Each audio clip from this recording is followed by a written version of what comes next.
A long, long time ago, I can still remember 1998. That was the year that I had the great joy of getting to go on what is known as a clergy familiarization tour of the Holy Land. It's designed so that they take clergy to the Holy Land on the cheap. And I called it the Run Where Jesus Walked tour of the Holy Land. You go super fast through all the holy sites. You look at hotels as well, where you might choose, once you get home, to organize a pilgrimage and bring 25 or 50 of your parishioners back to the Holy Land. So it's a cheap way to go. And plus, I was the rector of a parish, and we were talking about a trip to the Holy Land. So it seemed like a good plan. I packed up. As I was leaving our pretty little country house up in McKinney, my 5-year-old son, Colton, came to me and said, "Dad, are you going to Bethlehem?" I said, "I am going to Bethlehem." He said, "Will you bring me a present?" I said, "Sure, I'll bring you a present. What do you want from Bethlehem?" He said, "I want some hay from the manger." I said, "It's been a minute since that story happened. I'll see what I can do." Right?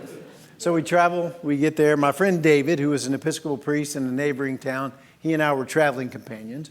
We got there, we met with the guide and the other 14 or 15 other clergy who were on this trip from around the country. And they were telling us what we were going to do, and then they were asking if we had any questions. Is there anything in particular you want to see or you need while you're here? I raised my hand. I said, "My 5-year-old son has asked me to bring some hay from the manger." And of course, the clergy all laugh, but the guide looked at me very seriously, stroked his chin, and said, "We can do that." It's like, this is going to be a better trip than I expected. So the next day when we're there and we're getting ready to get on the bus to go on our first tour, there were about 15 of us, and it was clear that about half of them were in a position where they might actually bring pilgrims back to the Holy Land. The other half were long retired clergy who had taken this opportunity to make their own pilgrimage to the Holy Land in a way that they could afford. So we got on the bus together. The guide tells us where we're going today. He says about a 45-minute bus ride, so just relax. We sit down, and then, uninvited, a retired Methodist pastor from Georgia named Harold stood up, went to the front of the bus, held on to the beam, and took up the microphone and said, "Okay, friends, since we're obviously going to be on the bus for a while, I think we should sing some hymns." And he breaks into, "Shall we gather at the river?" I looked at my friend David. He looked at me. David says, "Kill him or love him?" I didn't answer quickly. I had to think about that. I decided the optics would not be great if we killed a fellow clergy person on a tour of the Holy Land. So I said, "Love him."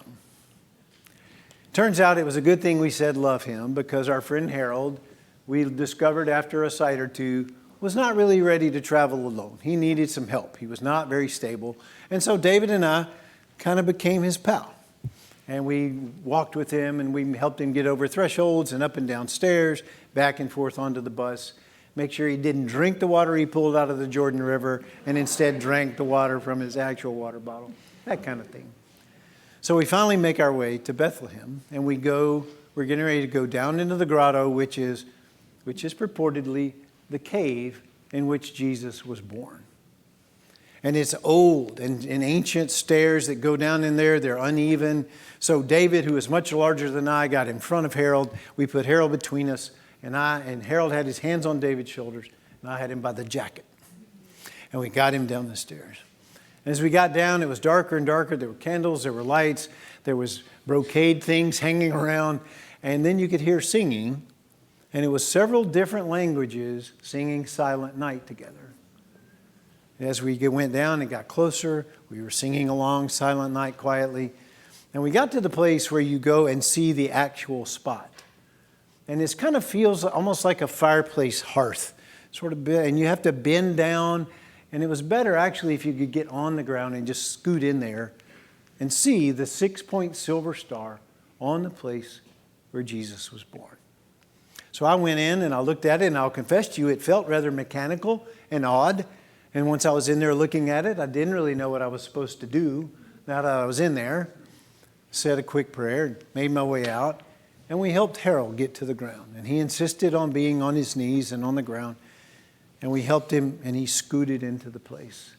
He was kneeling directly over this six-pointed star, and the tears began to flow.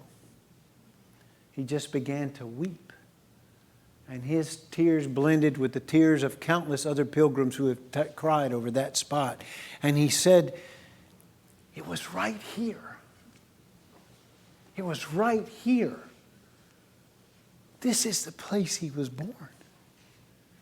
He was overwhelmed, and he said it over and over. And he said, I've been preaching about this for 65 years. This is it. This is the place. I was far more moved by how it affected Harold than by how it affected me. And we backed Harold out and got him back up the stairs.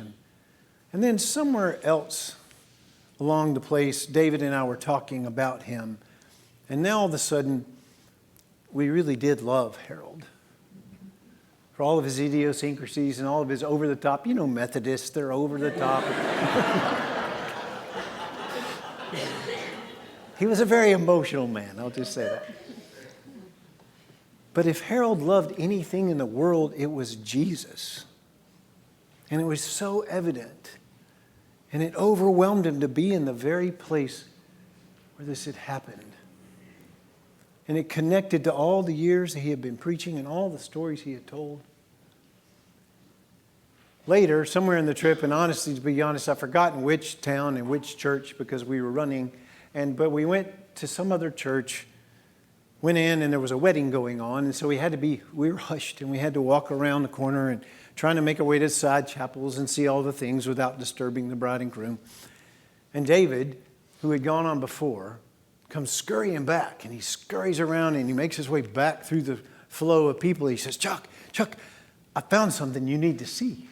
It's like, all right, let's go. So we kind of quickly made our way around, and we go to this side chapel, where is the tackiest, most garish altar I've ever seen. And it was a huge plastic or plaster, not sure, statue of the Blessed Virgin Mary in her cerulean blue, with a light over her head, and an altar with a clear plexiglass cover.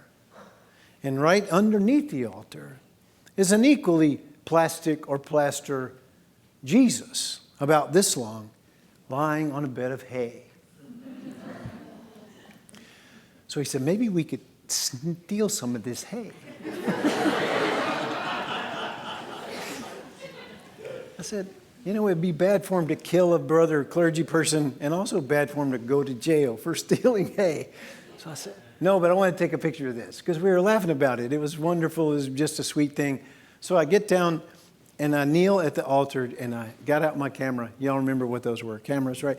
And I picked up the camera, and I got the whole thing in the viewfinder with the plastic baby Jesus and Mary. You remember I was Baptist, right? So this was interesting for me. So I'm looking through, and then the tears began to roll. It hit me as hard as it had hit Harold over that star. I began to weep.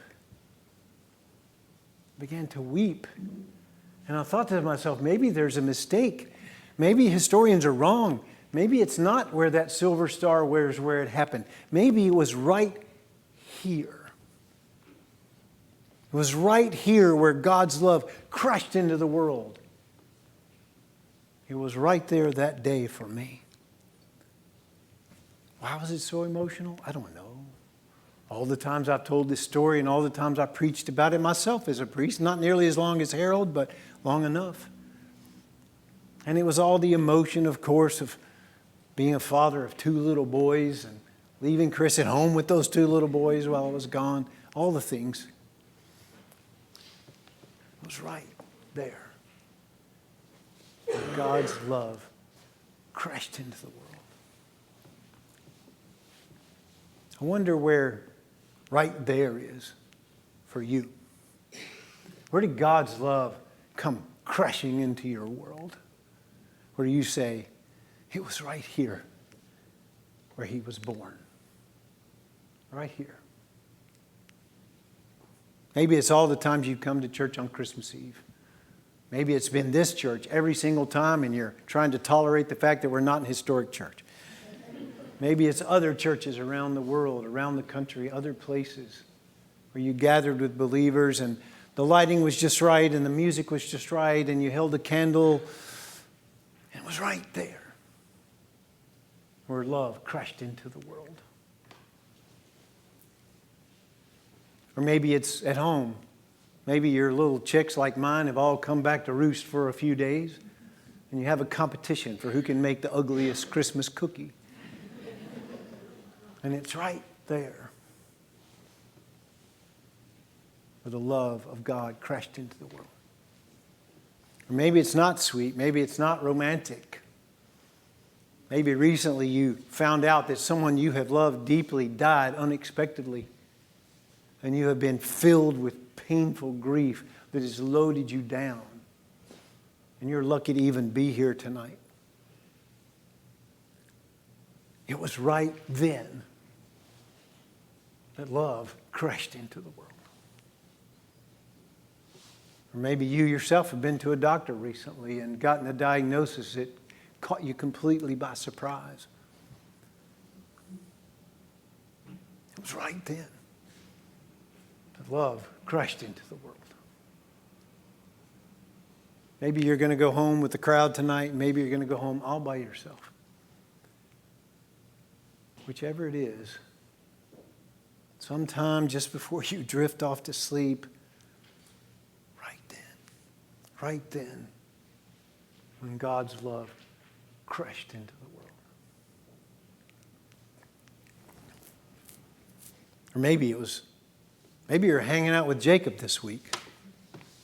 Jacob and a group of, I think it's called the Austin Youth Collective, and a group from several different organizations were not pleased with the pace in which the city was responding to the needs of our unhoused neighbors in the face of a terribly cold forecast. I don't think Jacob even asked. He just told Kristen, we're coming in and we're going to be the command center right here. So all week, this week, Jacob and a group of friends and Kristen burning the candle at every end. It was sticking out. Our section staff all helping with this command center. Countless numbers of blankets and sleeping bags and sweaters and hats and food and going out to various places where homeless neighbors are sleeping a little warmer. And it's right then that the love of Christ came crashing into the world. It doesn't have to be beautiful and romantic. As a matter of fact, it was anything but, because the time came for Mary to deliver her child. And she had her firstborn son named Jesus. She wrapped him in swaddling cloth and laid him in a manger. As pretty as we've made the manger was a food trough for animals. There is no happy news in this story. This is the hardest way it's possible to deliver a child. And it is right there